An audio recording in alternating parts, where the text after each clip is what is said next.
we met. It was kind of interesting, and he was a blind date, and I was on the upstairs looking over the banister, and I saw him, and I thought, oh my gosh, what is that? And I thought, I don't think I can do this. I just cannot. Did Judy talk you into it then, or? Yes, and he, but he had sideburns, and he was just kind of seedy looking. Yeah, that's it. Seedy works well. So we had our first date, and it was not an easy date because I found out very quickly that George had a stuttering problem, and he didn't talk much. He didn't talk much. So, as per expected, I was the one who did the talking.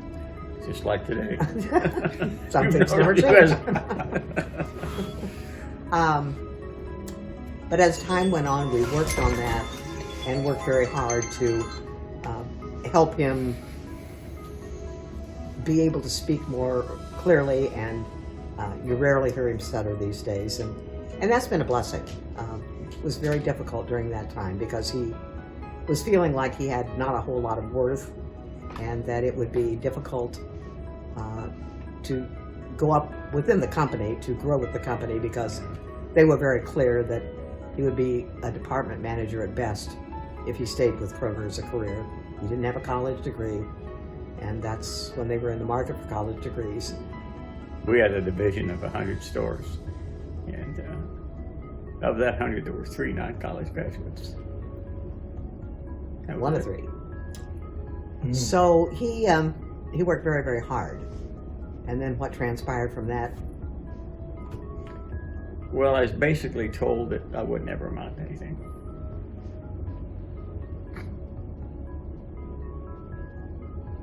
Didn't happen, though, did it?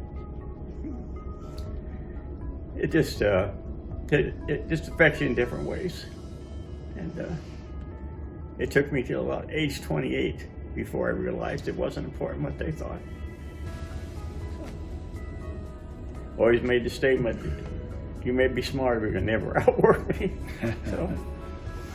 But then I worked up, and I was asked to be the store manager of the first Kroger superstore in the company.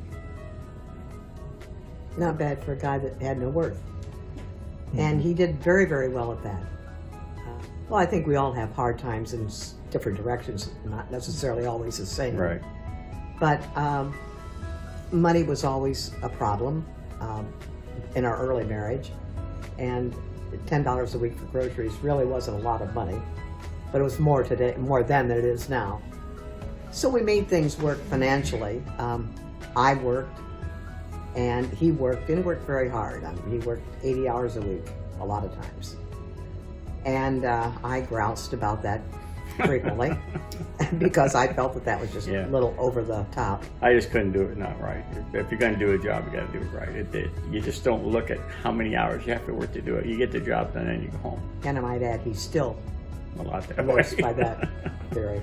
But, so yeah, the kids today take it too easy. It's just if you don't like a marriage, you just get out of it, and that's not what you do. You work through the problems. We work through the problems, and we argue less and less every year. We really do. Well, because we've talked about everything. Well, I've learned. Yes, dear. You're right. Yes, dear. You're right. Wrong. Well, so what I think helped too was Harold. With the faith that he gave us. I agree, 100%. You were the support. Yeah. That we needed. You're the one that got us into all this faith and going to church, and without you doing that, I wouldn't have gone. I don't think. I just was kind of, I just kind of heading down the road just with blinders on, and you've made us stop and think about what faith is and what we need to do and how we need to live our life. If you could say a word to young couples who are planning to get married or who have just gotten married, what would you say to them? Just remember the vows. Now and forever. And that's not the word anymore, that's... It's just too easy today. Kids just take off and get a divorce. It seems to be so easy today to say, well, I'll try it and see how it works. And if it doesn't work, I walk away. That can't be that way. It just can't, because it's not always going to be that wonderful path you're walking that you just, the love and kisses stuff. Yeah. After a while, there's so many more important things We that, need to be best friends. yeah, you do. And 96% of the time he is.